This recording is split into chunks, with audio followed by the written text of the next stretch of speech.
we go. All right.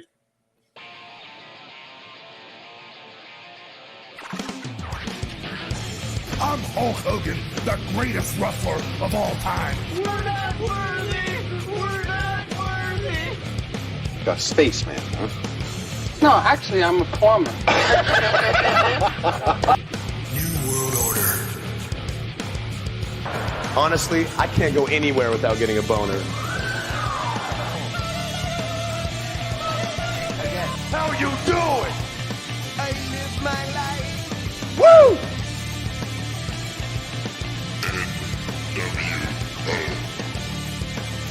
The Rock says, Sweet baby Jesus in the office. Hi everyone, you're watching the Wrestle Rock Podcast Season 5. I'm Johnny D, and I host this episode with my partner Benoit, aka Notre, Band. How's it going today, my friend? Fine, and nice to see you again. Yes, it's always a pleasure doing this Season 5 with you. And we have none other than Ryan Spencer Cook.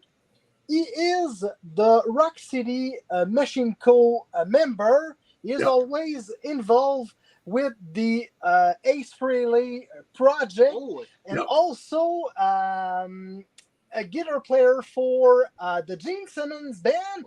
Give it up for Ryan Spencer. How's he going today, my friend? Hey guys, how are you? Yes, Fine. we're going Thanks. super great. We know that you traveling Yeah. so much, and sometimes it's difficult to reach you. So we are very grateful that you can accept this invitation. Yeah. Honestly, this is awesome. Awesome.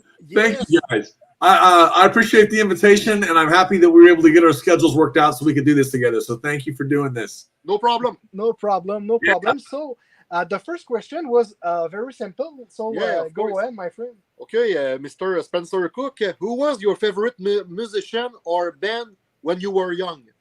Oh, Kiss, definitely. Okay. Yeah. It is definitely Kiss. Ever since I was a young kid. Nice. Yeah.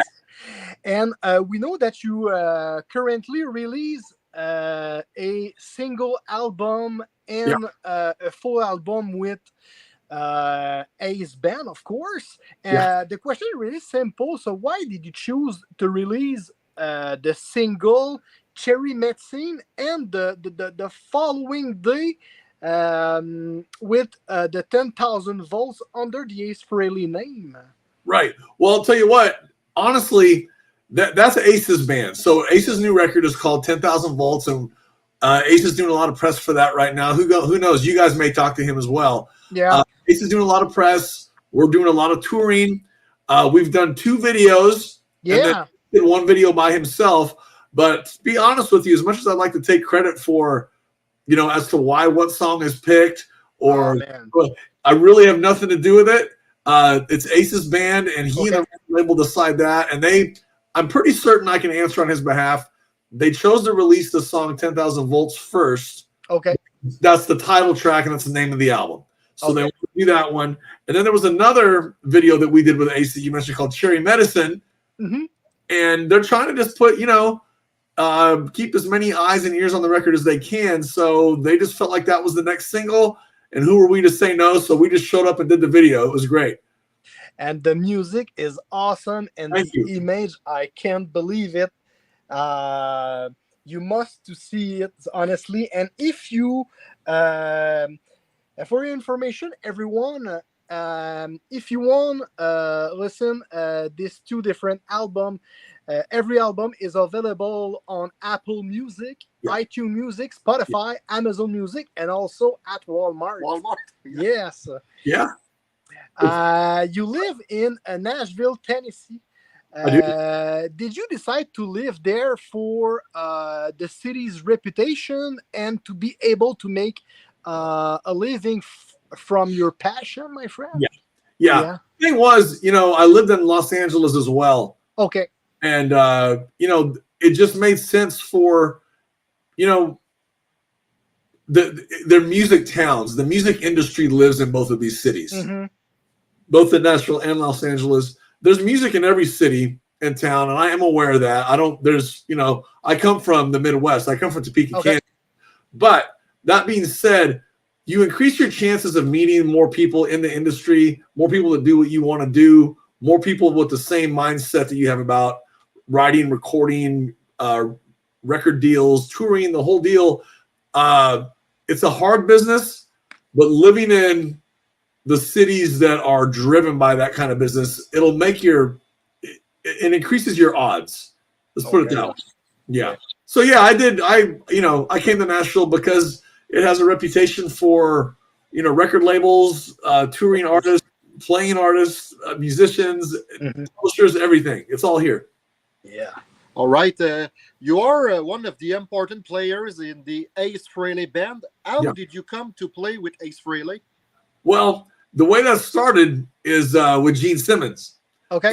We were in Gene Simmons' solo band. Okay. And, we did that for a couple of years, which was a lot of fun. We love Gene. And towards the end of our 2-year run with Gene Simmons, we played in Australia. Okay. And it was the opening act. And Ace asked us if we would be his band as well as Gene's band on that Australian tour. And that's how the whole thing started. And then coincidentally, Gene was getting ready to go back to Kiss for the farewell tour at the end of that. Yeah. And he said to Ace, I have to go back to Kiss for a while. These guys would be great as your band. And that was back in 2019. And here we are 5 years later, still with Ace. So it worked out pretty well. That's awesome because I remember we live in Quebec City, and a couple of years ago, you and the guy was in a big festival in Canifest, Saint Joseph de Beauce. I remember you were there with the boys, and that was the Gene Simmons' birthday during the event, and that was awesome because the promoters organized a kind of big birthday with a cake and stuff like that. And I remember this event for all my entire life. So yeah, that was awesome. So That's the first time I met you because I was in front of the band, and it's God damn, this guy looks great. He is so talented, and he have presence on stage, and that's awesome. So thank you so much. I appreciate that. I want to tell you real quick, that festival, I remember it was called Canifest. Canifest, yeah. And what happened, what I just told you about a minute ago of us playing in Australia with Ace and G, we flew from Quebec City to Australia. Really? Oh, you kidding? Wow. To meet Ace and begin that tour in Australia. So wow. You saw us the next day. And when we discussed earlier that you're traveling all around the world, that's one of example, Yeah. And about your relationship with Ace and Gene's, of course. Yeah. We know that currently both of them work all together for a couple of albums, but during your career, the fact that you work for Ace and Gene, have you had any problem with your career because about the friction between both of them? No, I'll tell you what. No? Okay. When we were together, especially touring, and I was touring with Ace and Gene at the same time, they got along famously. Okay. Now, the stuff that goes on in the press back and forth, that's between them, and they have always been kind enough to leave us out of it. Okay. And that's the way I want to, because I love and support both of those guys. Yeah, exactly. They've never put me in a position to choose one or the other, which I'm grateful for. And honestly, I feel like it's personal. I honestly wish that everybody would keep to themselves, and since it doesn't involve me, it's none of my business. So honestly, I know that's not be that's a safe answer, but I really want what's best for the both of them, and they've both treated me like gold. And that makes sense, because if you are a professional and if you do your own thing, so it is what it is. So the story is on a past, so that's not your problem, if you know what I mean. Business, so exactly. You know. Okay, Ryan, can you name a music star you've never played with but would love to? Oh yeah. Boy, there's a pretty good list. That's a pretty good list. Who would I love to play with? Man, I think Dave Grohl would be a lot of fun. Probably, man. I think Dave Grohl good choice. Really good choice. I've had the pleasure and opportunity to share a bill with several people, but not play with several. You know what I mean? Like we'll open for someone will open for us. I mean, there's such a list. There's so many great singers. I'd love to play with Joe Perry. Wow. I'd love to play with Brad Whitford or Steven Tyler, any of the Aerosmith guys. Who wouldn't want to sit down and play with, Michael Anthony and Alex Van Halen or something like that. You know what I mean? Just I'm as much a fan. I'm more of a fan than anything. So there's such a long list, and the list probably changes every day.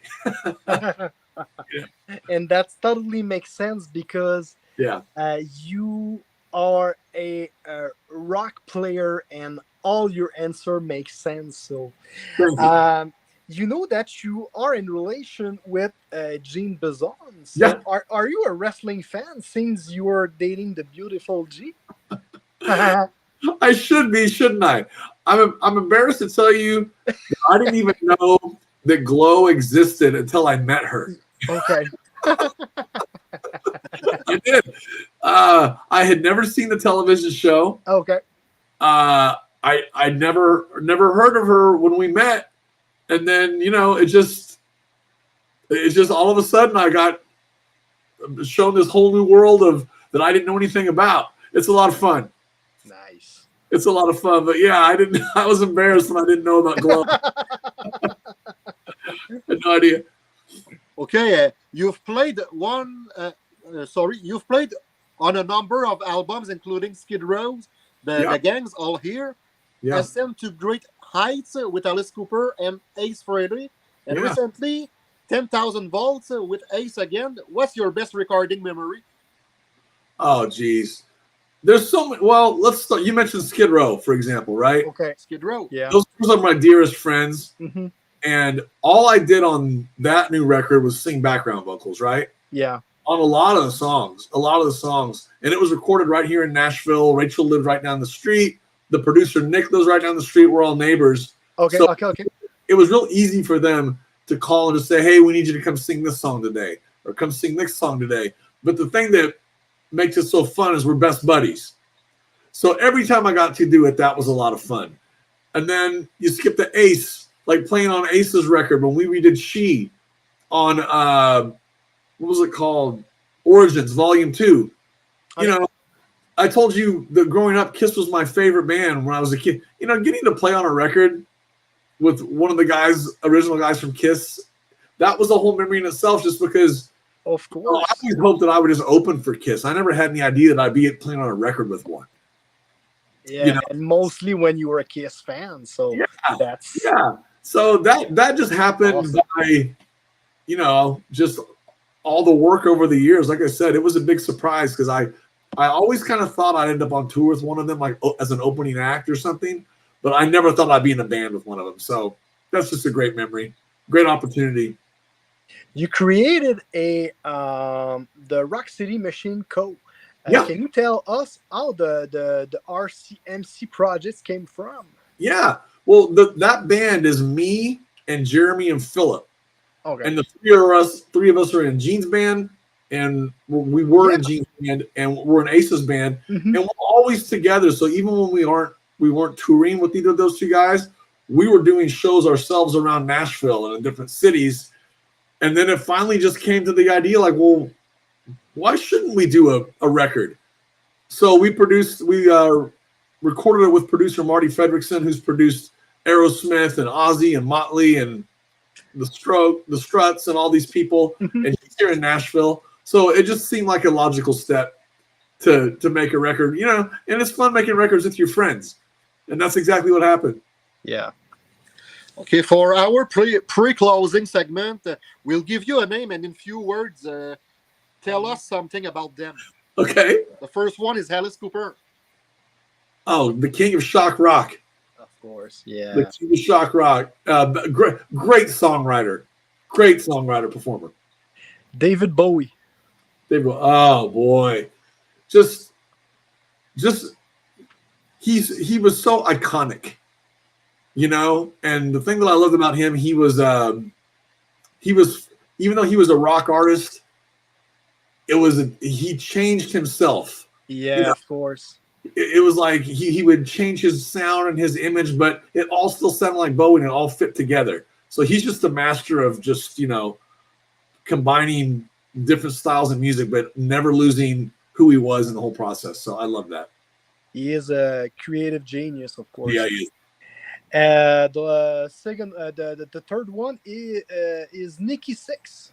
Nikki Sixx. Oh man, just rock star, fucking rock star. You know. Again, another one. I mean, it's no secret. He is the songwriter force behind Motley Crue, and you know they all contributed big parts. But you know, man, that's just his songwriting is amazing. Great songwriter. And Jeremy Asbrook. Garth Brooks? Jeremy Asbrook. Oh, I thought you said Garth Brooks. No, not Garth Brooks. No. Not Garth Brooks. I love Garth Brooks. Oh, Jeremy Asbrook, dear friend. Yeah. Dear friend, great guitar player, best buddy.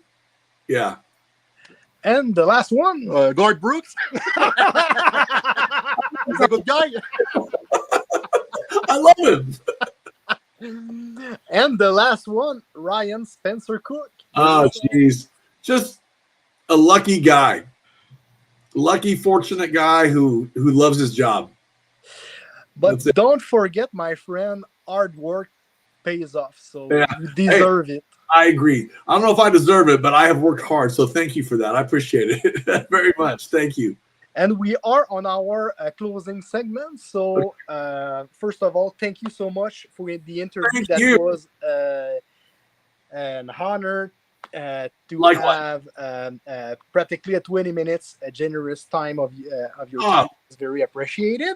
So as usual, my partner Benoit, aka Nostradamus Band, it's all about the French prophet, and that's why he have his nickname. So he will try to predict the future of our guests. So let's go. First of all, Ryan, thank you so much for the interview. It was huge, amazing. Thank you. Okay, I predict to you, you are in a relationship with the lovely Jean Bezon. Yes. Okay, maybe in few months or few years, you will marry her. Okay. That's my prediction. Okay.